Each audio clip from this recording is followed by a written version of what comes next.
UFO dan alien, apakah berasal dari peradaban bangsa jin?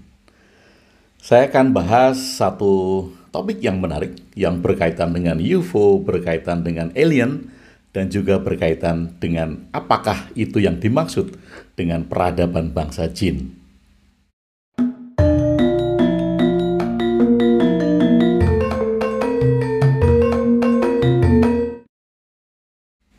Sahabat Bahtera, masyarakat kita, saya, mungkin juga Anda, mungkin ya kalau Anda nggak termasuk ya nggak apa-apa. Dari kecil itu sudah terpatri di pikiran kita bahwa jin itu seperti yang ada di dalam film Aladdin. Jadi dia bisa masuk di dalam lampu, bisa menghilang, bisa membantu Aladdin, bisa terbang, bisa kemanapun juga dalam waktu sekejap dengan bentuknya yang seperti itu. Bahkan beberapa masyarakat kemudian menerjemahkan jin itu dengan kepala yang agak botak karena ada rambut yang dikucir, kemudian bisa berubah wujud apa saja, dari wujud yang besar kemudian menjadi kecil atau menyerupai apa saja. Mungkin itu ya yang terpatri di gambaran imajinasi kita tentang jin. Belum lagi kemudian kalau di kitab suci ya, khususnya ada salah satu kitab suci yang menyebutkan istilah jin di sana. Kemudian ada juga cerita-cerita yang menggambarkan manusia yang dibantu oleh jin bisa memindahkan kerajaan, bisa mendatangkan ini, bisa mendatangkan itu. Atau kemudian kita juga pernah mendengar bahwa peradaban bangsa jin itu berteknologi canggih. Nah, benarkah demikian adanya? Sahabat Bahtera, kemudian kita dibombardir juga oleh berita tentang UFO atau alien. Di video saya sebelumnya sedikit banyak saya sudah mengulas tentang alien, tentang UFO yang beritanya berasal dari Amerika, berasal dari sebuah sandiwara radio saat itu yang diyakini nyata. Jadi si penyiar radio ini sedang menceritakan sebuah kisah invasi alien ke bumi. Jadi invasi ya, serangan alien ke bumi. Dan saat si penyiar itu menceritakan dengan berapi-api, pada saat itu ada invasi, beberapa pendengarnya, ya banyak pendengarnya di Amerika saat itu menganggap itu betulan terjadi dan terjadi kepanikan massal saat itu. Nah, lucu ya. Anda bisa lihat lagi videonya, kemudian Anda juga bisa googling tentang siaran radio saat itu di Amerika yang menggemparkan masyarakat tentang invasi alien, padahal itu hanya drama radio pada awalnya. Nah, kemudian banyak sekali yang otak-atik gaduk. Otak-atik gaduk itu ya mencocok-cocokkan. Di dalam agama diceritakan sebuah bangsa yang mungkin tersirat lebih maju daripada manusia. Kemudian dianggap mempunyai teknologi yang maju, mempunyai pemikiran yang maju, dan peradabannya itu maju. Nah, karena dianggap itu peradabannya maju, maka manusia, kita menganggap peradaban kita itu nggak maju. Kemudian kalau ada bangunan yang megah, seperti piramid Mesir, Borobudur, kuil-kuil yang besar, kemudian peninggalan-peninggalan kuno di suku Maya misalnya, yang kita anggap, manusia menganggap bahwa saat itu tidak bisa membangun bangunan yang demikian besar, maka kemudian diasumsikan itu ditolong oleh bangsa jin atau dengan peradaban jin. Nah, ada yang mengkaitkan bahwa jin ini sangat erat kaitannya dengan alien atau UFO. Kenapa? Karena UFO itu dianggap sebagai teknologi canggih. Sebuah pesawat dengan bentuknya piring terbang bisa melesat lebih cepat daripada kecepatan cahaya, bahkan kemudian bisa menghilang, tidak terdeteksi. Teknologinya canggih. Nah, teknologi-teknologi yang canggih ini maka kemudian diotak-atik gatuk, dicocok-cocokkan dengan cerita-cerita, diasumsikan sehingga tampak logis bahwa membangun piramid yang besar, membangun candi yang besar saat itu yang belum ada traktor, belum ada penarik bahan berat. Dianggap kita nggak bisa melakukan, kemudian dikaitkan bahwa itu adalah ditolong oleh peradaban bangsa jin dengan teknologi canggih. Entah itu UFO atau alien yang dikaitkan dengan jin. Penyebutan jin di dalam kitab suci, ya salah satu kitab suci, dikaitkan bahwa di situ diasumsikan menjelaskan tentang UFO dan alien. Nah, bagi saya ini sangat lucu ya. Sangat lucu, kenapa? Karena kita terjebak dengan sandiwara radio yang disiarkan saat itu dari Amerika. Kemudian kita meyakini itu. Nah, ada yang bilang juga bahwa NASA pernah memberikan sebuah dokumenternya bahwa ada satu pesawat yang melesat sangat cepat di depannya dengan tangkapan bahasa-bahasa yang tidak dia tahu. Nah, mengapa pula kita percaya dengan dokumenter yang disebarkan yang hanya secuil ini? Kemudian untuk meyakinkan pendapat Anda yang percaya dengan alien dan UFO, dokumenter dari NASA yang hanya secuil itu dijadikan sebuah tolak ukur bahwa UFO dan alien itu benar-benar ada. Tetapi kita tidak pernah belajar. Setiap hari kita juga mengalami berita-berita yang dibombardir untuk mengarahkan kita atas situasi tertentu. Bagi Anda yang sering melakukan trading, yang sering melakukan penjualan-penjualan di pasar kripto atau di pasar forex, tentu Anda tidak heran dengan berita-berita yang diangkat untuk menaikkan satu emiten tertentu.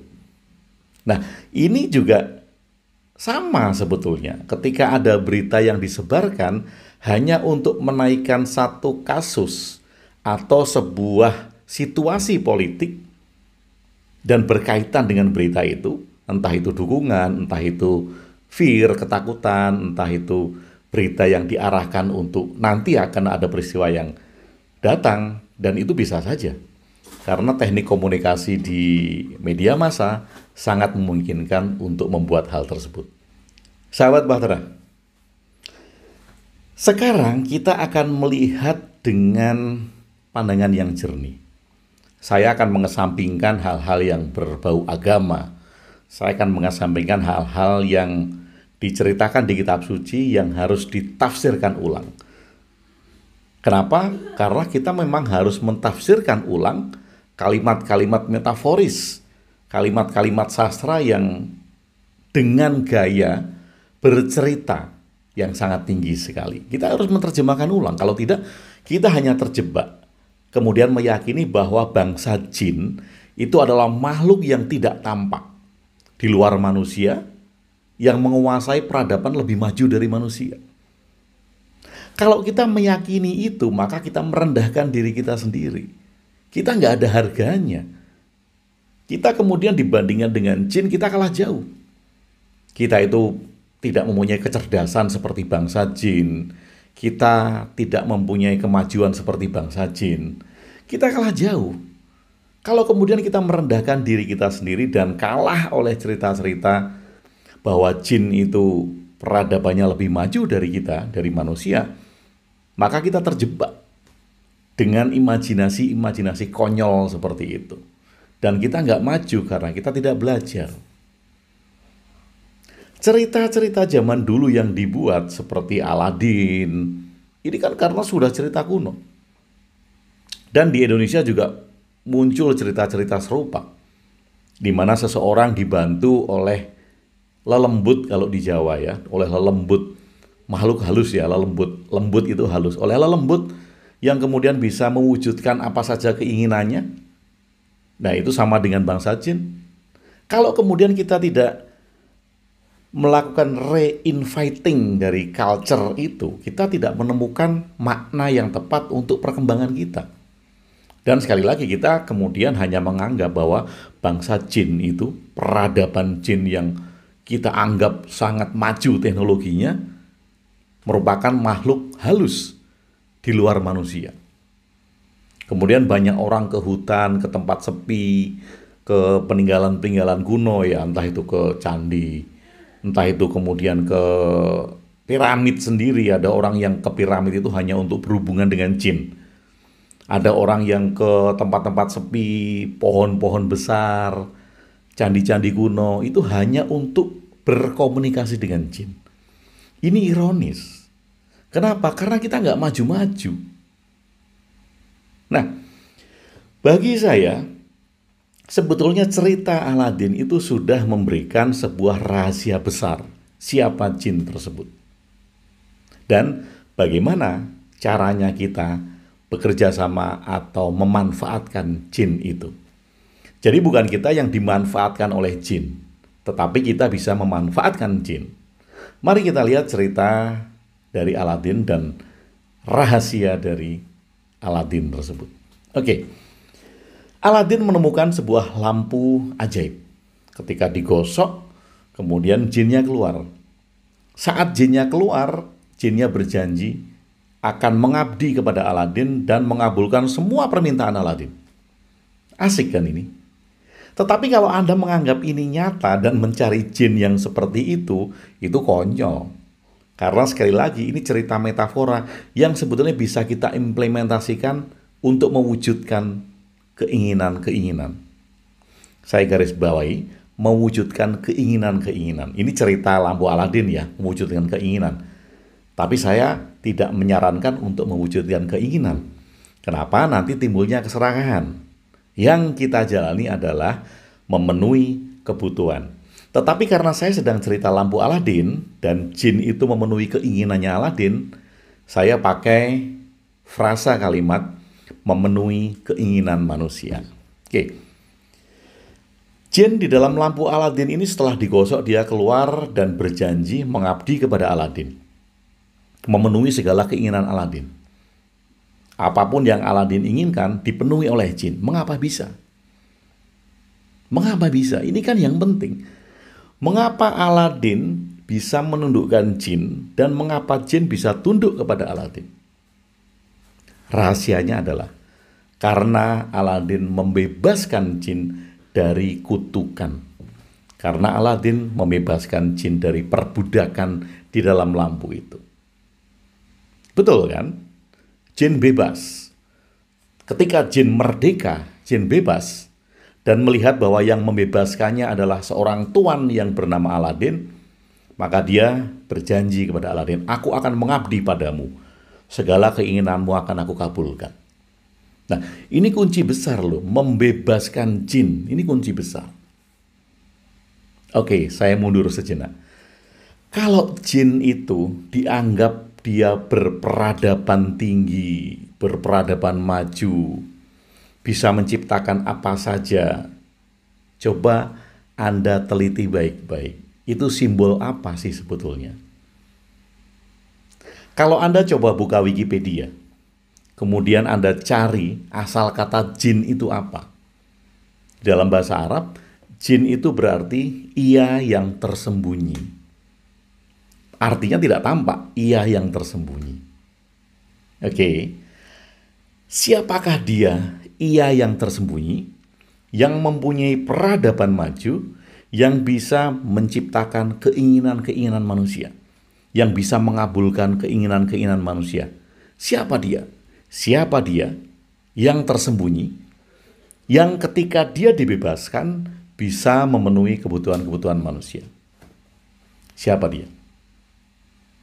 Sahabat Bahtera, cerita Aladin sekali lagi ini merupakan rahasia besar. Jin yang dibebaskan bisa memenuhi tuannya yang membebaskan. Lalu gambaran jin yang saya sebut tadi sebagai berteknologi maju, ya karena memang maju. Metafora jin ini memang maju. Mempunyai kecerdasan yang lebih daripada manusia. Siapa dia? Dia adalah mind, pikiran manusia. Anda bisa berbuat apa saja dengan mind power, dengan kekuatan pikiran. Anda bisa berbuat apa saja. Anda bisa mewujudkan apa saja. Anda bisa mencapai apa saja dengan main. Dan ketika Anda menutup mata, mengimajinasikan Anda hidup di sebuah alam dengan teknologi yang sangat maju, Anda bisa terbang, kendaraannya bisa terbang, saat Anda hanya menjentikan jari Anda pindah kota di dalam imajinasi Anda. Bukankah itu merupakan tanda bahwa ketika Anda masuk di dalam imajinasi pikiran Anda bisa berbuat apa saja. Tetapi kuncinya adalah pembebasan. Pikiran ketika tidak dibebaskan, dia akan menjadi tuan atas diri Anda. Dan bukan jin yang Anda perintah, tetapi jin akan memerintah Anda. Hidup Anda itu akan diatur oleh jin. Hidup Anda akan diatur oleh pikiran. Tapi begitu Anda menggosok lampu wasiat dan jin itu keluar, dia bebas, dia merdeka. Anda adalah tuan dari jin tersebut. Ketika Anda bisa membebaskan pikiran Anda dari perbudakan, pikiran akan mengabdi kepada Anda. Dan pikiran akan mewujudkan apapun yang Anda mau.